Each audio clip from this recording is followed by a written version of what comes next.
Ministra Susana Mohammad, bienvenida. Buenos días, ministra. Hola, buenos días. Un placer estar acá. Ministra, ¿qué es el acuerdo de Escazú? Llevamos 4 años hablando del acuerdo de Escazú, de las batallas políticas que había alrededor del acuerdo de Escazú, ya aprobado. A modo de explicación para los colombianos, ¿qué es lo que significa de aquí en adelante? Bueno, Escazú es un convenio internacional firmado entre países de América Latina, en donde estos países se comprometen a generar condiciones para que la participación de la ciudadanía en las decisiones ambientales sea más democrática. ¿Esto qué significa? Condiciones de entregarles información adecuada y a tiempo sobre los riesgos ambientales, sobre los proyectos que se van a generar, mejores condiciones de participación en procedimientos como los licenciamientos ambientales, y también obliga a los estados a que tengamos rutas de defensa de las personas que están defendiendo el medio ambiente para que no sean amenazadas, estigmatizadas, y pues desafortunadamente ha llegado en Colombia también a que en algunas regiones esto pueda significar amenazas graves contra la vida. Ministra, quisiera usted poner un ejemplo de cómo va a ser la consulta con las comunidades, de qué clase de participación va a haber. Por ejemplo, tenemos todo el sistema nacional ambiental, las corporaciones, el ministerio, etcétera, que generar sistemas de información en donde le demos información clara a la ciudadanía de la situación de los recursos naturales y algunos riesgos que puedan tener la ciudadanía. Tenemos que entregar información a tiempo de los proyectos. Vamos a cambiar normativas en el procedimiento de licenciamiento ambiental para que la ciudadanía pueda participar con una información legible sobre cuáles son los proyectos que van a pasar en sus regiones, qué consecuencias tienen, y ellos puedan ser parte de la discusión pública sobre el beneficio o no de estos proyectos. Vamos a volver la audiencia ambiental, que es algo hoy que se hace simplemente de forma voluntaria, que se haga de forma obligatoria, y cambiar los protocolos internos del Sistema Nacional Ambiental para que lo que la gente diga en esas audiencias tenga peso en los procesos de decisión y le rindamos cuentas a las comunidades de cómo lo que dijeron pues tuvo incidencia en las decisiones. Vamos a fortalecer con un programa especial. Hay entre eso que usted está describiendo, que es participación de las comunidades en la toma de decisiones, y la consulta previa, por ejemplo, que ya existe, que ya es un mecanismo democrático de participación. La consulta previa aplica a las comunidades étnicas cuando va a haber un proyecto, plan o programa en sus territorios. El licenciamiento ambiental contempla hoy una audiencia pública voluntaria en el resto de territorios que no son territorios indígenas o de comunidades negras. Entonces, lo que vamos es a fortalecer los mecanismos de participación también para el resto de la ciudadanía y el resto de los territorios. Básicamente es ampliar el concepto de consulta previa a todo el país, sacarlo de la restricción de comunidades étnicas o afrodescendientes, ¿no? No, son diferentes. La consulta previa está a partir del Convenio Internacional de la OIT y tiene una especificidad para comunidades étnicas, pero lo que sí vamos a hacer es ampliar los mecanismos de información y capacidad de participación incidente para todas las comunidades y ciudadanía que tengan derecho a entender. Por ejemplo, le voy a poner ejemplos concretos. Sí, señora. Hoy una corporación está tramitando un expediente de licencia ambiental y no publica eso en un lenguaje legible para que la ciudadanía del común entienda. Hoy les niegan muchas veces a las personas que quieren enterarse el acceso a los expedientes. Eso no lo deberían hacer. Y sin embargo se hace, y resulta en que la comunidad, al no tener información, empieza a generar pues todo tipo de interpretaciones de lo que está pasando. También implica al final del día que nosotros podamos empezar a tener una mayor la gente tenga mayor conocimiento de la realidad ambiental de su territorio y mejores condiciones de que ese conocimiento y pueda ayudarlos a decidir conjuntamente con el gobierno y con las empresas cómo mitigar esos riesgos de forma más efectiva, pero tienen derecho a conocer los riesgos. Hoy se ha intentado ocultar muchas veces esa información, se ha intentado que esa información sea opaca y pues las comunidades a veces precisamente por eso generan falta de información y mucha confusión. Ministra, a partir de ahora, ¿la decisión de una comunidad podría frenar un proyecto estratégico para el país? Sí, sí hay suficiente, si ellos tienen conocimiento e información y las autoridades evalúan que ese proyecto al final termina siendo menos beneficioso o no se generan las condiciones suficientes para mitigar riesgos que pueden afectar a la comunidad, sí podría tener esa incidencia. Mire, le cuento, ayer estaba en reunión con el ministro de Ambiente de Canadá y el estándar allá es que si una comunidad indígena en su territorio no acepta un proyecto, simplemente el proyecto no se hace y por eso se vuelve más exigente para las autoridades y para todos, sector público, privado, sectores de desarrollo, que los proyectos o generen suficientes beneficios o mitigan sus riesgos de forma totalmente clara y concertada con las comunidades y con la ciudadanía. Sí, pero si el proyecto, ministra, llegara a ser estratégico para el país y la comunidad X o Y o Z dice que no debe pasar por su territorio, el gobierno desiste de hacerlo. Y entonces, ¿qué pasa con el proyecto estratégico? ¿Se deja de lado porque la comunidad X o Y o Z dice que no debe pasar por su territorio o se buscan alternativas? Pues, por ejemplo, hoy, y fíjese que no se aplica y es uno de los temas que los ciudadanos y defensores ambientales más reclaman, hoy, antes de un licenciamiento de un gran proyecto, hay que presentar 3 alternativas. Se llama la evaluación de alternativas y muchas veces se pasan por encima ese paso, precisamente para que haya escenarios de decisión de qué es lo que más conviene, tomando en cuenta factores ambientales, sociales y ambientales. Entonces lo que necesitamos hacer en el país es una planificación mucho más rigurosa, tenemos que hacer una concertación mucho más temprana. Cuando nosotros llegamos ya al punto de la licencia ambiental es muy tarde, porque ahí ya hay concesiones, contratos, obligaciones. La planificación debe hacerse temprano. Si el gobierno está pensando hacer un proyecto estratégico de cualquier naturaleza o un privado, hay que empezar el proceso de información y de trabajo con las comunidades temprano para que desde el mismo diseño se lleguen a unas alternativas que tengan la mayor viabilidad y no lo que pasa hoy es que se define cómo va a ser el proyecto desde antes, se contrata, se genera una concesión, se generan obligaciones y al final vamos a venir a consultar muchas decisiones ya decididas.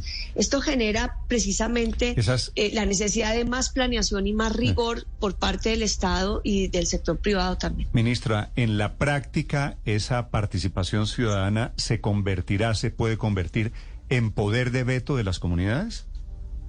No, porque en un sentido lo que buscamos es una discusión amplia de todos los actores con la información adecuada.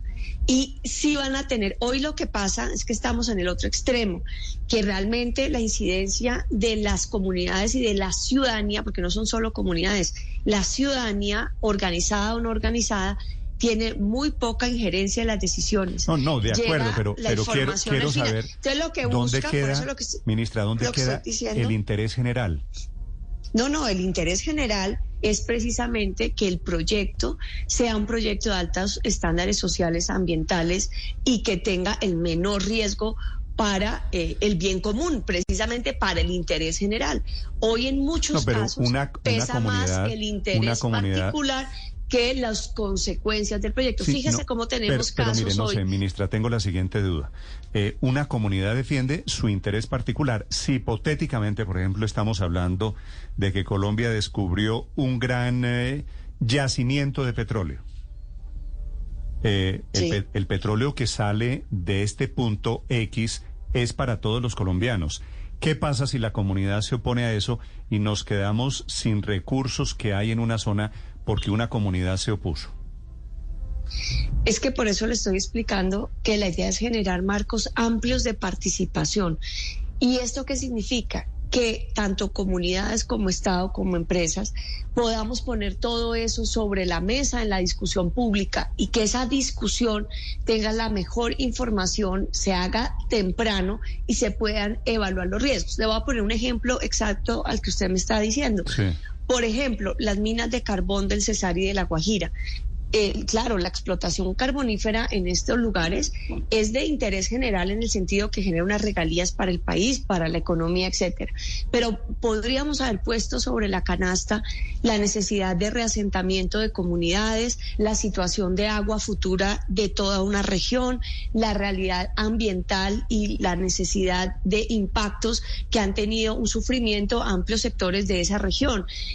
Si eso hubiera estado sobre la canasta, también, no solamente el interés, digamos, económico general para el Estado con regalías, tal vez ese proyecto en sus factores económicos hubiera empezado a pesar más. Hoy, ¿quién nos paga la situación social de comunidades, por ejemplo, que tuvieron que ser reasentadas y al día de hoy no se han reasentado y llevan 10 años viviendo al lado de una mina? ¿Quién paga la situación de hambre y la situación de agua de La Guajira? Fue esta macrooperación bien planificada con todos los actores y la información pública, esas comunidades étnicas, y de pronto la región hubiera podido decir, carbón sí, pero a esta escala, en estos puntos, significa unos reasentamientos, significa una garantía de obras públicas para agua. El peso entonces económico ya del costo del proyecto le significa una decisión diferente al Estado. Pero eso nos lleva... De eso estamos hablando. Claro, de acuerdo, pero eso nos lleva al escenario. Digo, ya aprobado el acuerdo de Escazú. Si una comunidad se opone, no hay proyecto. Es que fíjese que en este tipo de proyectos no es solo una comunidad. Se ha tratado precisamente de llegar al punto de que una comunidad particular en un lugar bloquea un proyecto nacional. Si es un proyecto de la dimensión y magnitud que usted nos está diciendo, esto es una discusión de esa comunidad, sí, con su peso específico, pero también de la planificación de toda una región, de los recursos naturales, de las implicaciones que eso tiene los recursos naturales, que también tienen un peso sobre todo el país. Porque ¿qué significa hoy, por ejemplo, una decisión estratégica a hacer explotación minera en la Amazonía? ¿Es esa una decisión solamente de esa comunidad local o tiene unas implicaciones en términos del ciclo del agua, del riesgo para la, digamos, sostenibilidad ambiental de todo el país, que debería tener una discusión pública más amplia? Eso es precisamente lo que habla el acuerdo de Escazú. Claro, de los derechos puntuales de quienes van a tener el proyecto en su territorio al lado, porque ellos sí tienen un peso específico, porque van a estar viviendo los impactos en su vida, pero también de qué significa para los sistemas ambientales cierto tipo de proyectos, y que eso sea información pública, con el conocimiento de los riesgos, que sea a tiempo y que pueda haber incidencia y unas decisiones democráticas más amplias, que simplemente que porque es de interés nacional se hace sí o sí por encima de lo que sea. Ese es el otro extremo, ¿no? Estoy ejemplificando. Es que usted trae un ejemplo que es el de Canadá. Usted estuvo ayer reunida con su colega, ministro de Ambiente de Canadá, y usted nos dice que en ese país, en territorio canadiense, si hay un proyecto estratégico para la nación, pero una comunidad indígena, por ejemplo, se opone, simplemente no se hace. ¿Ese va a ser el modelo que Colombia va a implementar a partir de la ratificación del Acuerdo de Escazú? No, lo que estoy diciendo es que hay estándares, era un ejemplo de un estándar que un país se pone públicamente en su normatividad. Entonces es un ejemplo de que que no es una cosa descabellada, que ya está pasando.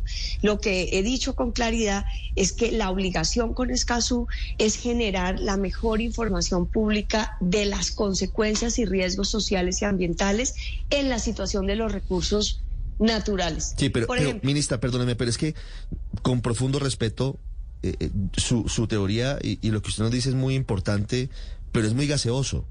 Si lo aterrizamos, si lo llevamos al ejemplo que usted pone, minería en el Amazonas, si una comunidad del Amazonas se opone a la minería, ¿el proyecto deja de hacerse? Puede llegar la deliberación pública a que los beneficios versus los costos, incluyendo las comunidades locales por las que responde el Estado, porque es que las comunidades locales tienen unos derechos por los que tiene que responder el Estado, puede terminar no siendo beneficioso y puede terminar en una decisión de no hacerse, sí. Y eso, por ejemplo, ¿qué implica? ¿Qué responsabilidades nos implica el gobierno? Nos implica generar sistemas de información mucho más robustos sobre la realidad ambiental del país, mejores líneas bases ambientales, entendimiento sobre las consecuencias de el desarrollo y el tipo de desarrollo que hacemos en regiones. No significa poder entregar esa información pública a todos los actores en un lenguaje comprensible. No significa generar una adecuación de los protocolos para que precisamente esta deliberación se pueda hacer con tiempo y se pueda hacer de forma democrática y amplia. Y eso no es gaseoso, eso es muy concreto. Eso significa cambiar manuales internos de procedimiento, cambiar cierta normatividad ambiental que tenemos, generar inversión en estos sistemas de información y estudios con suficiencia democrática para que tengan legitimidad, y significa generar los mecanismos y procedimientos de participación de todos los interesados en los procesos. Sí. En la campaña el presidente Petro ofreció hacer un megaproyecto del tren elevado entre Buenaventura y Barranquilla. En gracia de discusión, suponiendo que lo decidan hacer, ¿cómo influenciaría el acuerdo de Escazú en la construcción de este megaproyecto? Fíjese, muy buen ejemplo. Las autoridades ambientales... No podría haber proyecto, pues eso sale en las comunidades, Felipe, a decir un proyecto atravesando las selvas del Chocó, por ejemplo. Bueno, eso, por ejemplo, es una discusión pública. ¿Merece o no eso una discusión pública con toda la información? Yo creo que sí. Eso es un compromiso. Y merece además generar los estudios serios y la información clara para la sociedad para tomar esa decisión. Seguramente pasaría ese trayecto por comunidades étnicas. Eso ya no es por Escazú solamente, eso implica consultas previas que están en la normatividad del convenio de la OIT y en nuestra constitución política con todas esas comunidades étnicas. Implica entonces que tendría que generarse unas alternativas de ingeniería que demuestre que eso no tendría un efecto absolutamente grave en el proyecto, y implicaría una concertación social, regional y nacional de los beneficios de ese proyecto. Si se logra convencer en general a la comunidad, las comunidades particulares, y también obviamente en general una legitimidad con información seria, seguramente el proyecto avanza. Si no, y si queda, digamos, en una disputa pública con falta de legitimidad, con falta de concertación, con falta de consultas previas y con falta de información ambiental seria, pues seguramente ese proyecto, a pesar, y ojalá eso se empiece a hacer antes de que haya un contrato, porque si no, ahí es donde nos metemos en problemas como Estado, que ha sido la forma como hemos trabajado hasta ahora. Ministra, finalmente sobre este tema, sobre quiénes van a poder participar en estas consultas previas, déjeme preguntarle sobre las ONG, sobre esas organizaciones internacionales y lo que ha sostenido la oposición, que ayer a propósito se retiró el Centro Democrático y también Cambio Radical. ¿Qué tanto va a comprometer la ratificación del Acuerdo de Escazú la soberanía de Colombia? Eso ha sido un instrumento, digamos, un argumento no sustentado. Lo único que el acuerdo de Escazú, digamos, obliga, como es un convenio entre partes, ¿quiénes son las partes? Los países, los gobiernos de los países. Tenemos que rendirnos cuentas mutuamente de cómo lo estamos implementando uno. Tenemos que cooperar con los otros países para ayudarnos mutuamente a que mejoremos esos estándares. Y si tenemos diferencias entre los países, tenemos que buscar mecanismos de negociación para resolverlas. Eso no está ni por encima de otros tratados internacionales de derechos humanos que ya ha firmado Colombia, y mucho menos está por encima, digamos, de cualquier otra convención ambiental como la de biodiversidad o la del clima, de los cuales ya somos signatarios. Entonces yo no veo realmente ahí un riesgo mayor de los compromisos que ya hemos asumido previamente. Y sin embargo, por el lado de, por ejemplo, los contratos y convenios con la OMC, en donde empresas privadas terminan demandándonos precisamente por defender derechos ambientales y aplicar nuestra normatividad, pues aquí estamos equilibrando esto con un convenio ambiental, porque realmente hoy muchas veces, después de firmar un contrato, cuando no se ha dado información pública, pongamos el caso del páramo de Santurbán suficiente, 12 años sin que se pueda hacer ese proyecto, terminamos demandados por la empresa por el derecho de las comunidades a ser parte de las decisiones ambientales. Ministra, una pregunta final. ¿Anoche hubo brujería? Ay, no, yo sí no sé, yo estaba abajo en el recinto, no sé de dónde sacaron eso, no tengo ni idea, no sé de dónde sacaron ese argumento, tampoco sé si las personas en las barras estaban haciendo algún tipo de práctica rara, no, ni señora, lo sé, ni fui testigo, ni lo vi. La señora estaba tejiendo un muñequito, un frailejón, un Ernesto Pérez. No. y tenía una velita prendida al lado, pues yo no entiendo lo de la brujería. Ministra, gracias por acompañarme. Me da pena preguntarle lo de la brujería, pues, pero ¿qué le vamos a hacer? Pues sí, parte del debate. Ese fue parte efectivamente del debate y es con brujería o con el argumento de que había brujería como intentaron detener la votación. Gracias, ministra, por la explicación. A ustedes, con mucho gusto. Muchas gracias.